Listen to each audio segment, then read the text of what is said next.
તમે જે ઘર બનાવ્યું છે એ અત્યારે જો તમે બનાવો તો કઈ વસ્તુ ઇન્ક્લુડ કરો કે કઈ વસ્તુ કાઢી નાખો? આમ તો હું આવડા પૈસા જ ના નાખું. હવે કદાચ હું બીજી વાર બનાવું તો આટલા બધા સ્પેન્ડ ન કરું.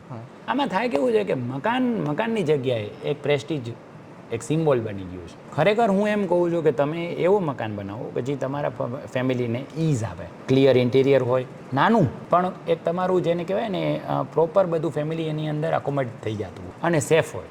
એને ભૂકંપ પ્રૂફ બનાવો, વાસ્તુ પ્રમાણે બનાવો, વાસ્તુશાસ્ત્રને માનો. અને અગર તમે મને કહેશો કે હું શું એડ કરું, તો હું આજની તારીખમાં એમ કહી શકું કે આની અંદર મને એડ કરવા વાળું તો બહુ ખાસ મને લાગતું નથી. રિમૂવ ઘણું બધું કરવા જેવું છે. મેં ગ્રિલિંગ નાખી, એ ગ્રિલિંગ મેં નાખી ત્યારે મેં એવી ગણતરી મારી હતી કે ચોર ના આવે એમ, પણ જેટલા હતા એ તો મકાનમાં વાપરી નાખ્યા. પછી કદાચ ચોર આવે તો શું લઈ જવાનું હતું? અગર તમે મને કહો તો મેં મારી અંદર હું અગર વિચારું આ બંગલાની અંદર તો હું માટલો માળ જ ના બનાવું, કેમ કે આ દાદરા ચડવા કોઈને પસંદ નથી.